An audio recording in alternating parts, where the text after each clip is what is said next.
It's April 13th, 2015, and as I was saying, in this Air Force school thing that I was in class for class, we had to have this specific kind of it was like a it's like a tablet.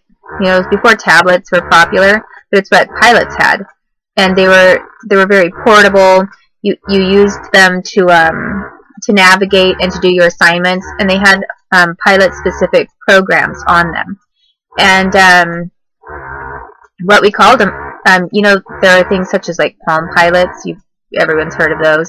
Well, back then it was like a pilot tablet that was military-specific, and then it was like you would have it on your hand or on your desk, and it was a portable thing. So they sometimes kind of refer to it in that way. But anyway, so I was with, I think, every military branch that there is in the United States. But the only one that I actually remember signing up for, I think, or like actually signing a paper for, was the U.S. Army. And maybe that's just because I was older, or I actually read the paper or was allowed to read some of it before I signed it. But at any rate, I'm technically a quote-unquote veteran. However, I don't ever get any kind of pay or anything for anything that I've done, and a lot of it was involuntary. I had no control over it. So I say all of that just to preface this thing that where, you know, I was getting raped. And I'm not sure if this one thing that I'm thinking of had something to do with it or not, but for one of my classes at OSU when I was younger, I had to write, it was for a horticulture class, and I had to write about, you know, crops and production in my area. And one of the top crops at the time was cranberries. And so I wrote about that, and there was something that I'd written about, because there's a group called the Cranberry Caucus. And I'm not, and what documents I'd cited were regarding Thanksgiving use of cranberries, you know, which is when you have your turkey and that kind of thing. So I'm not really sure if maybe this plotting to rape me or assault me or do something bad to me was happening with some of these government officials or government kids who grew up to be these employees. I don't know if they thought it was like some kind of a joke, you know, like they were the cranberry cock or something. I mean, not to be vulgar, but that's how these people work and think. So, you know, when I was writing about that, had written about that kind of thing in the past, and the other thing that possibly could have motivated them to have that type of an inside joke is the fact that I had a book called The Cranberry Christmas, and it was about someone that discovers they have a deed. They own all this property, and there's a deed that shows that they are the rightful owner of a very the rightful owner of a large piece of land that is just worth a lot of money.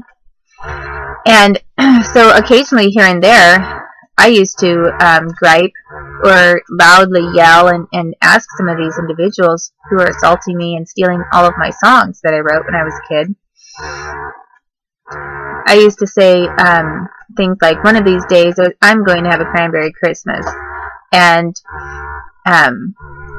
you guys are going to pay me back for all of the songs and all of the money and things that you've stolen from me. So I used to go off sometimes to these groups that were stealing from me, and I would bring up the Cranberry Christmas and how one day they were going to pay me back, and they would pay for everything they'd stole from me, and how they claimed that it was theirs when it wasn't theirs, and for all the trafficking of my music and the money that went into it. So I think they used to get furious. because they didn't like being told by the girl that they were stealing from that that one day they were going to have to pay. And so instead, all of a sudden, they were developing these rape schemes. And, you know, coming across like one of my papers, possibly at Oregon State University, that was submitted to a woman who has stated her family works for the CIA, or used to work for the CIA. You know, so that is a sort of a link. Well, or OSU is military school, military based, and then this particular professor that I was turning in my assignments to was CIA based, and had admitted openly to just anybody, to anyone in the class, that her parents had at one time been CIA. Well, for some reason, either through one of those channels or through another channel, it's possible that these other government kids got a hold of something such as my paper, and, you know, something about the top crops of Oregon. You know, where basically, here I was, you know, I was like one of their #1 top crops. I was bringing in more money than all of the commodities. And, but maybe they saw this thing about, you know, my paper and how I'd written about the Cranberry Caucus or something like that. And maybe that's how they came up with their idea to get revenge against me for saying that they owed me money and had been stealing from me and taking what wasn't theirs rightfully. To maybe it was their funny idea to be the quote-unquote cops that that raped me on Thanksgiving. Like, you know, you want your cranberry, here you basically, you know, pardon my language here, but here you fucking turkey. It's kind of their attitude. Here you fucking turkey. You think you're going to get rich and hold us accountable for stealing from you? Have your little cranberry Christmas as you threatened? Well, here's your fucking cranberry caucus, you bitch. I mean, literally, this is the kind of attitude that the United States government employees have had against me. And these are, you know, people that are all connected. And so, as strange as it sounds, I don't think it's really coincidental when it's been repeated a number of times by the same individuals who are connected to each other, and in the same time frame, you know, around Thanksgiving. And I just think that for some reason it was satisfying to them to rape me,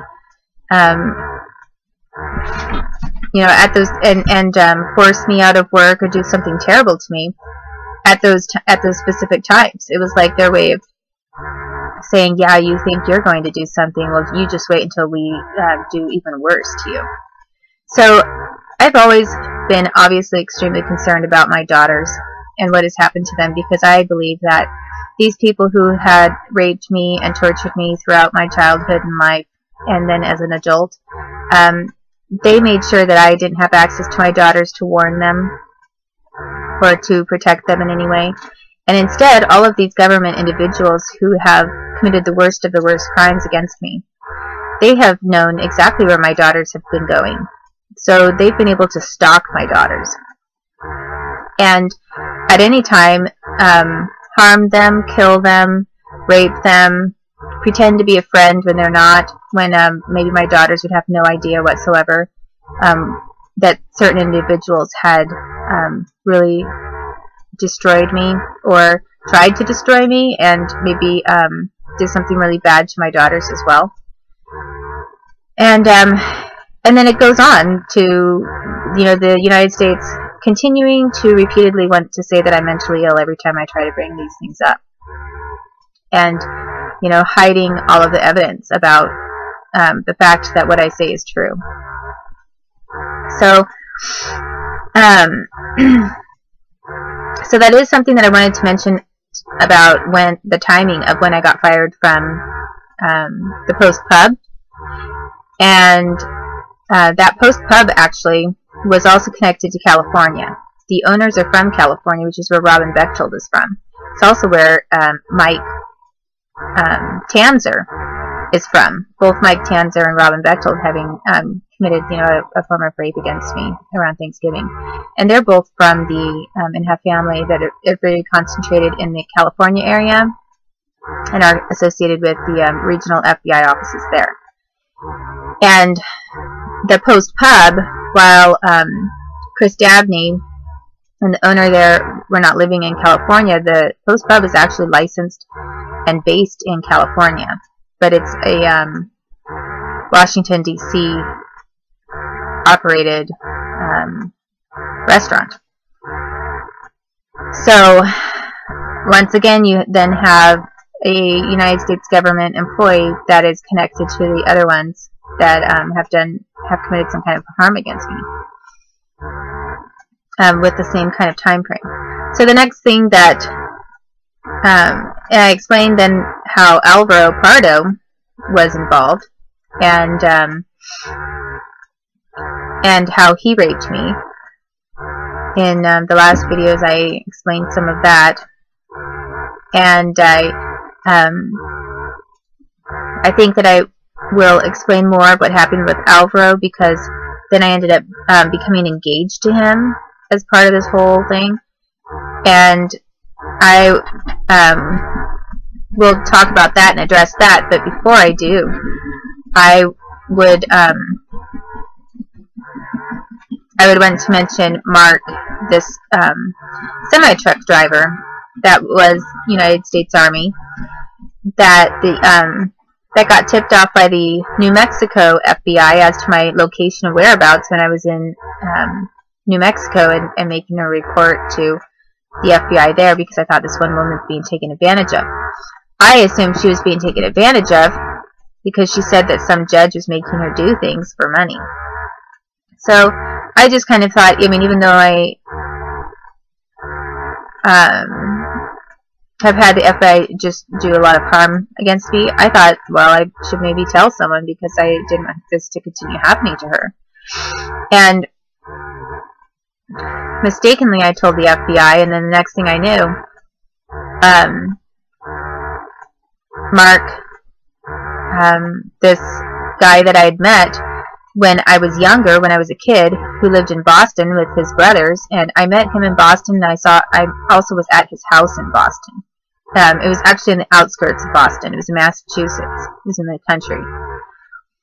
And he worked for the Department of Justice in some way, and military, because he was a computer person. But his main job was driving trucks. And he had said that, anyway, so he came around driving a semi. I didn't recognize him or remember him from back then, but he had just said that he was with the Army, and I mistakenly thought, well, if he's with them and he's getting my ID, making sure everything's squared away properly with the with his trucking company, he can't kill me, because it'll all be on the records, I thought. So instead, what he did is he raped me in the semi, and it was another government. It was yet one more government rape of me. That was something that the government had coordinated and had repeatedly enacted to force me to go along with, under threat of torture and death, so that and then to pretend like nothing had happened. And how the United States did that is they had several different times they had men with semi-trucks with like trailers, like the big trailers. They had me in the back where they had bunks. A lot of those trailers have bunks so that the driver can sleep overnight if they have to pull over. And they would chain me up and gang rape me. Sometimes it would just be one man and he would rape me. Other times they'd gang rape me. Sometimes it was just one man, and then if I tried to resist, all of a sudden other guys would show up and rape me. Sometimes I was chained up. Other times I wasn't chained up. Like after they scared me enough so that I wouldn't run away, they didn't chain me anymore. But they were raping me in a semi-truck and then tying me up and leaving me there for a long time. And not letting me eat, like I wasn't eating anything. while I was tied up and it was dark, you know, in there, and they'd just take off and leave me in there. And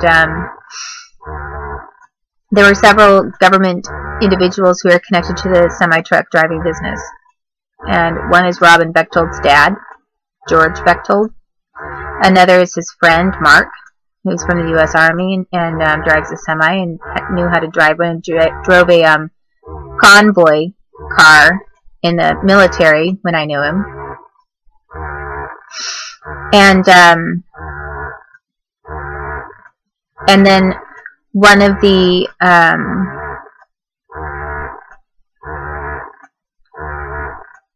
well, there were a couple of guys that were connected to Mark as well. Then there was Mark Shaw. He didn't drive a semi-truck, but he was actually involved in one of the like attempts against me in a semi to cover up what the government was doing with another group. And anyway, there were Jim Sandberg at one time drove a semi-truck, or someone that he knew had one, because that was around when I was younger with him. And I don't remember him really being in business as a semi-truck driver, because I remember him being a butcher for Safeway. But he was somehow involved in some of these gang rapes against me in the backs of semi-trucks. And so anyway, this guy, Mark, who drove me from New Mexico to Maryland, or to the Washington D.C. area, he actually raped me in the back of the truck. And I had actually asked him, the only thing that popped up from my mouth that had anything to do with my past was, are you going to tie me up? Because I associated being in a truck like that with being tied up or chained up. And then they would torture me. They would electrocute me with the electrocution head brace too. And one thing that I noticed is that Chris Dabney knew Mark. So when Mark actually came into town after I was already there and had been assaulted by James Cartwright and Chris Dabney, and then Mark, the guy who had raped me in the semi-truck, came through town again, said he wanted to see me and visit me, and did the same thing again. And then I think what they wanted to do is just make it look like, well, if I went to his truck and saw him or whatever, you know, again, on a time when I was kicked out of my housing, I had no place to go, that if he raped me, that it would just look like I was having a one-night stand and having sex. And then I saw him when he was driving past the Post Pub the next day in the morning, and I was getting out for work. He basically tipped his hat and nodded over at Chris Dabney. And there was no reason why he should have done that with Chris Dabney when he didn't do that with anyone else along the side of the road. And I didn't tell him who Chris Dabney was and that he knew me. But, you know, why should this guy Mark, who raped me in this semi-truck, why should he be tipping his hat and nodding off to Chris Dabney from the Post Pub who raped me? Like they already knew each other, when I had not indicated or introduced any of them together at all. So I was being repeatedly raped by the United States government and employees.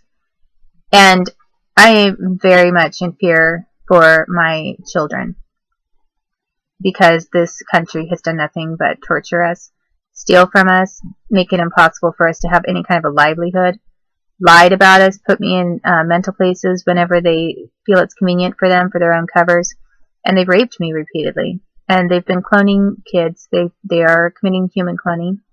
And I was growing up around a group that talked about eggs and sperm all the time. I was basically born into a circle of government individuals that practiced human cloning, and were the first individuals and were the main group that was involved in secretive government experiments and research for human cloning.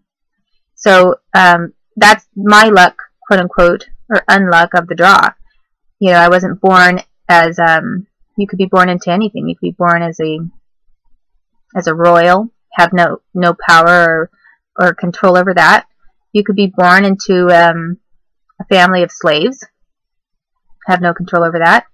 You could be born to a clergy member and have no control over that, and that shapes your life and your experiences. You know, you could be born into a government intelligence group that surrounds your family and talks about human cloning and sperm and eggs and putting people together and government psychic work and putting hits on people, using kids to do all kinds of things, and then hoping to kill off those kids and the clones. You can be born into any number of groups and not consent to it. However, when the government is doing what they're doing, it's government sponsored. It's not just like, oh, you just happen to be born into a family that has a lot of teachers in the family. You know, this is basically this is being born into government slavery, a government slave system, and all we've done is rape and torture me.